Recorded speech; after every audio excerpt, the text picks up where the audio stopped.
Le prophète Jérémie est l'une des figures centrales repentance. Son amour profond pour son peuple, et ses nombreux sacrifices. Son histoire, qui se trouve dans le livre de Jérémie, se déroule dans une période de crise pour le royaume de Juda, au vie siècle avant G.C. Alors que Babylone menace de le conquérir. Jérémie est appelé par Dieu alors qu'il est encore très jeune, peut-être même adolescent. Dans Jérémie 1er, 5, Dieu lui dit, « Avant même que je t'ai formé dans le ventre de ta mère, je te connaissais.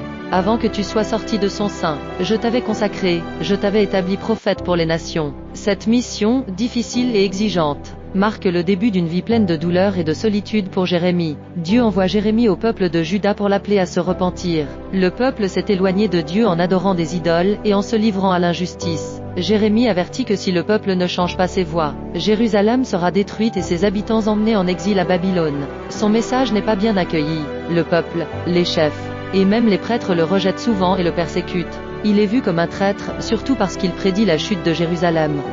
Les prophéties de Jérémie ne le rendent pas populaire, et il devient rapidement la cible de moqueries et de persécutions. Il est emprisonné à plusieurs reprises, jeté dans une citerne boueuse, et menacé de mort. Malgré cela, Jérémie reste fidèle à son appel. Il est souvent submergé par le chagrin, mais il continue de prophétiser avec détermination. Son cœur est brisé par la désobéissance de son peuple, et il est parfois appelé le prophète qui pleure en raison de son chagrin intense pour Israël. Lorsque le roi Nabuchodonosor de Babylone attaque Jérusalem, les prophéties de Jérémie s'accomplissent. Jérusalem est prise, le temple est détruit, et une grande partie du peuple est déportée à Babylone. Jérémie, qui avait averti de cette catastrophe depuis des années, est témoin de la douleur et de la destruction. Pourtant, même dans ce chaos, il continue de transmettre un message d'espoir, assurant que Dieu n'a pas abandonné son peuple et qu'il le ramènera un jour en terre promise. Bien que Jérémie annonce la destruction, il prophétise aussi un avenir de restauration.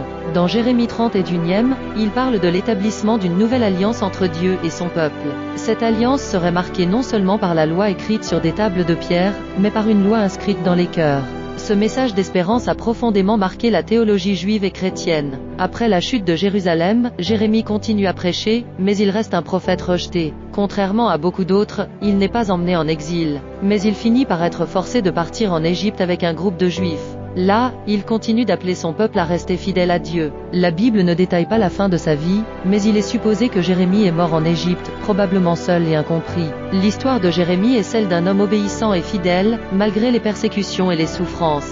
Son courage et sa persévérance en font un exemple puissant pour ceux qui cherchent à suivre la volonté divine, même dans les situations les plus difficiles. Jérémie a transmis à travers son livre un message d'espoir et de foi pour les générations futures, montrant que, même au milieu de la désolation, Dieu est fidèle à ses promesses et offre toujours une voie de rédemption et de paix. N'oubliez pas de vous abonner, d'aimer et de partager la vidéo pour ne pas manquer nos prochaines histoires bibliques.